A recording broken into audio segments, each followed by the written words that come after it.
ನಮಸ್ಕಾರ ಸ್ನೇಹಿತರೆ, ಎಲ್ಲರಿಗೂ ವಿಜಯಪುರ ಫುಡ್ಸ್ಗೆ ಸ್ವಾಗತ. ಇವತ್ತು ನಮ್ಮ ಸ್ಪೆಷಲ್ ಏನಪ್ಪ ಅಂತಂದ್ರೆ ಉಳ್ಳಾಗಡ್ಡಿ ಹಾಕಿ ಚುನ್ಮರಿ ಹ್ಯಾಂಗೆ ಮಾಡೋದು ಅಂಥೇಳಿ ನಿಮ್ಮ ಜೊತೆಗೆ ನಾನು ಶೇರ್ ಮಾಡ್ತೀನಿ. ನೀವು ಸಂಜೆ ಟೈಮಿಗೆ ಮಕ್ಕಳಿಗೆ ಮಾಡಿಕೊಡ್ರಿ ಅಥವಾ ಯಾರಾದರೂ ಗೆಸ್ಟ್ ಬಂದರೆ ಫಟಾಫಟ್ ಮಾಡಿಕೊಡುವಂತಹ ರೆಸಿಪಿ ಇದು.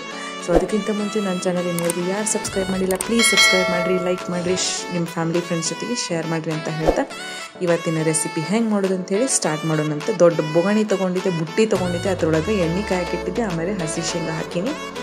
ಅವೆಲ್ಲ ಚೆಂದಾಗಿ ಹುರ್ಕೊಂಡ್ಮೇಲೆ ಅದ್ರೊಳಗೆ ಒಂದು ಸ್ವಲ್ಪ ನಾನು ಜೀರಿಗೆ ಹಾಕ್ಕೊಂಡೀನಿ. ಆಮೇಲೆ ಕಟ್ ಮಾಡಿಟ್ಟಿರುವಂಥ ಉಳ್ಳಾಗಡ್ಡಿ, ಹಸಿಮೆಣಸಿನ್ಕಾಯಿ, ಕರಿಬೇವು ಇದನ್ನಷ್ಟು ಹಾಕೀನಿ. ನೀವು ಸಾಸಿವೆ ಇದ್ರೊಳಗೆ ಹಾಕಕ್ಕೆ ಹೋಗಬೇಡ್ರಿ, ಬರೀ ಜೀರಿಗೆ ಅಷ್ಟು ಹಾಕಿದರೆ ಸಾಕು. ಆಮೇಲೆ ಒಂದು ಸ್ವಲ್ಪ ಅರಿಶಿನ ಹಾಕೀನಿ, ರುಚಿಗೆ ತಕ್ಕಷ್ಟು ಉಪ್ಪು ಹಾಕೀನಿ.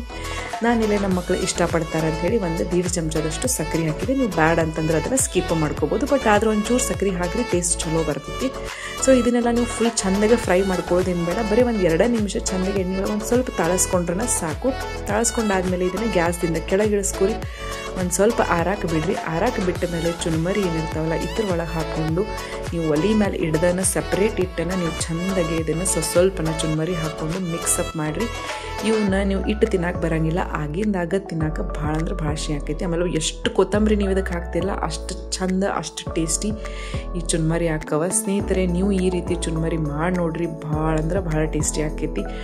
ನೋಡ್ರಿಲ್ಲೇ ನಾನು ಚುನ್ಮರಿ ರೆಡಿ ಮಾಡೀನಿ. ರೆಡಿ ಮಾಡಾದ್ಮೇಲೆ ಇದ್ರೊಳಗೆ ಮತ್ತು ಇನ್ನೊಂದು ಸ್ವಲ್ಪ ಟೇಸ್ಟ್ ಬರಲಿ ಅಂಥೇಳಿ ನಾನು ಮ್ಯಾಲೆ ಒಂದು ಸ್ವಲ್ಪ ಸಣ್ಣನು ಶೇವ್ ಇದ್ದು ಸಣ್ಣನು ಒಂದು ಸ್ವಲ್ಪ ಶೇವ್ ಹಾಕೀನಿ. ಆಮೇಲೆ ಸ್ವಲ್ಪ ಖಾರ ಬುಂದಿ ಇದ್ದು ಅವೊಂದು ಸ್ವಲ್ಪ ಹಾಕೀನಿ. ಅದಾದಮೇಲೆ ಇನ್ನೊಂದು ಸ್ವಲ್ಪ ಸಣ್ಣಗೆ ಹೋಳಿಟ್ಟಿರುವಂತಹ ಉಳ್ಳಾಗಡ್ಡಿನೂ ನಾನು ಇದ್ರೊಳಗೆ ಹಾಕೀನಿ ನೋಡ್ರಿ. ಆಮೇಲೆ ಮ್ಯಾಲೆ ಇನ್ನೊಂದು ಸ್ವಲ್ಪ ಕೊತ್ತಂಬರಿ ಹಾಕಿ ನಿಂಬೆ ಹಣ್ಣು ಹಾಕೊಂಡು ಚುನ್ಮರಿ ತಿಂದ್ರಂದ್ರೆ ಭಾಳ ಟೇಸ್ಟಿ ಆಗ್ತೈತಿ.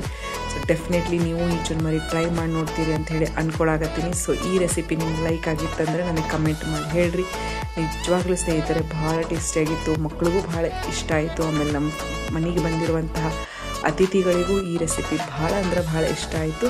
ಸೊ ಹೋಪ್ ಸೊ ಈ ವಿಡಿಯೋ ನಿಮಗೆ ಲೈಕ್ ಆಗೈತೆ ಅಂತ ಅಂದ್ಕೊಳಕತ್ತೀನಿ. ಸೊ ಧನ್ಯವಾದಗಳು ಸ್ನೇಹಿತರೆ.